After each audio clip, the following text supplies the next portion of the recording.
Hi, I'm Joan Newcomb, and today's morning musings is Morphic Fields. I'm doing a series of daily morning musings, and I'm using posts from my blog, Adventures in Density and Effort, as inspiration. Now, I wrote these articles all a while back. If I encounter anything that is out of date, I will interrupt myself and give you the most recent information. And then at the end, I will summarize things with what's going on in the world today. And also, I have some special offers, so stay tuned to the end to find out what they are. Morphic fields. Recently, I've been seeing things as patterns in the morphic field. We're all energy. Our physical bodies are dense energy. Our personalities and emotions are less dense, but still detectable. Our spiritual essence energy is more diffuse. But if you imagine seeing everything as electrons or simply energy, that's all it is. That's so interesting because that's actually a very physical level way of looking at it. Because I actually think that our spiritual essence as consciousness exists outside of the hologram,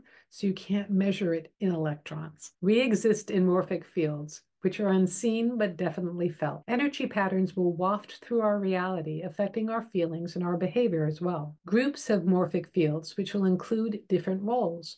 People within groups will have the option, and note I said option, of stepping into these roles, although they usually find themselves doing so unconsciously. If you have a matching resonance or experience with the role, you'll find yourself playing it within the group. When you start to be more conscious in this world, you realize that you have the option of not playing that role and can watch with amusement as someone else takes it on. I don't think I'm going to say this, though. I had this experience 20 years ago when I went to take a course at Findhorn and initially learned about this kind of thing. And I was in a class on conflict resolution. And I sat there and really wrestled with wanting to kind of make a fuss. And I do have a reputation in my family as the black sheep, and I'm usually the one that does say things that causes consternation.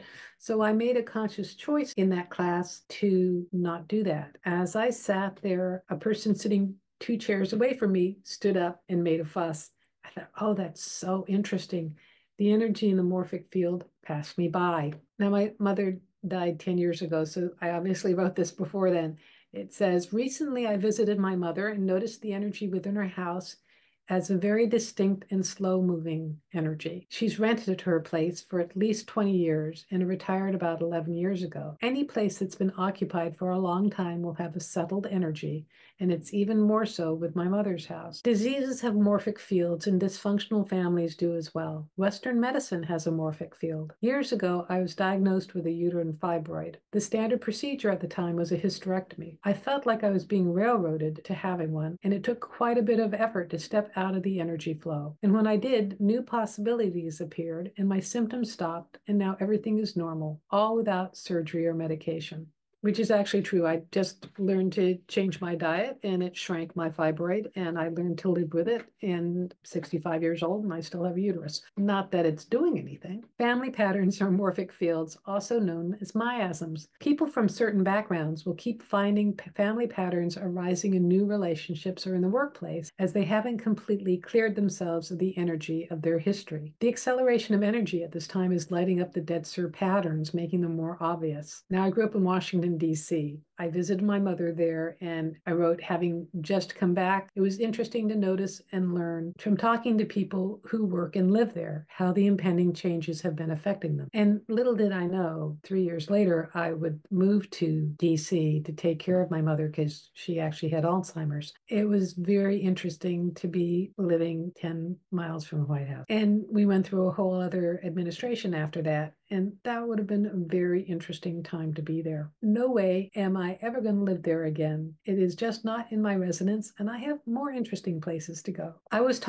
This is back to the blog post, I was talking to a fellow practitioner who's also a local government worker in Virginia. She kept saying how bad the energy is there, exhibiting a definite lack of neutrality. So I looked at the government energy around DC. I saw it as white and metallic shapes, not comfortable to me, but also not bad. Although I'll say something I know now is that DC has a level of government that doesn't change from administration to administration, so that you have career government workers that actually make a point of staying politically neutral, at least overtly in the workforce. I have no idea what the white metallic shapes were, but The whole energy of government is very unique and interesting. Back to the blog. Non-resistance helps you drop these energy patterns and also keeps you from magnetically attracting them into your life. When you're in a space of non-resistance and no effort, it's as if your molecules separate and these energies pass through you as easily as wind through a screen door. As we approach the holidays, morphic fields around families and traditions will arise. I invite you to practice neutrality by finding a way to be detached and amused as if it's all a movie,